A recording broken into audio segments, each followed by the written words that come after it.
week-end, Georges se dit qu'il allait en parler à sa famille. Mais il ne savait pas très bien comment. Il passe la nuit de samedi à dimanche à y penser. Il se réveille plusieurs fois, avec à chaque fois cette même question qui le hante. Et si personne ne veut monter dans son bus?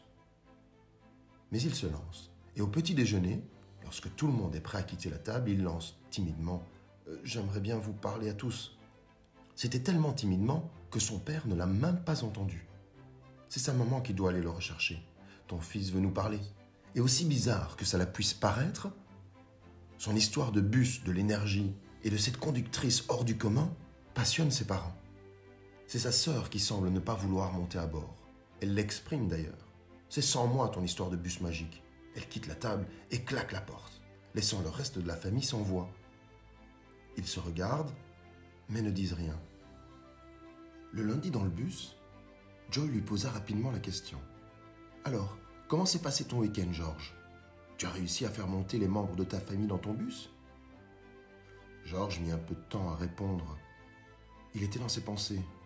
« Oui, cela s'est bien passé, » répondit-il, d'un air peu convaincu.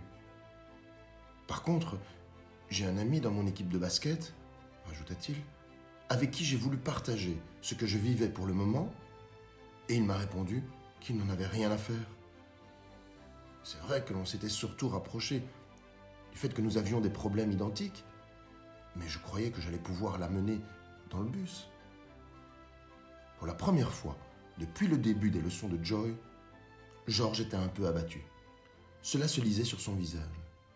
Il était déçu de n'avoir pu amener son ami dans sa logique positive. Retiens ceci, Georges.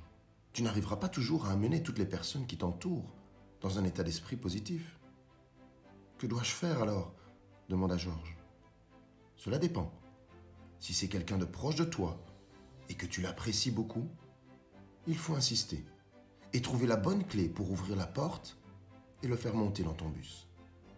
Et si après avoir essayé, la personne ne veut toujours pas monter? Demanda Georges. Eh bien, répondit Joy, alors il faut prendre tes distances avec ces personnes. C'est justement le sujet de la leçon numéro 5, enchaîna Joy. Certaines personnes ne sont pas prêtes à devenir positives. Il faut, si tu es au contact de personnes négatives, économiser ton énergie et prendre tes distances. Souvent d'ailleurs, tu le verras, renchérit Joy, ce sont des personnes qui te bouffent ton énergie positive. Je les appelle les vampires de l'énergie positive. Je t'en parlerai un peu plus demain, dans la leçon numéro 6. Bonne journée, Georges. Bonne journée à vous aussi, Joy. Les portes restent encore quelques secondes ouvertes après que Georges soit descendu.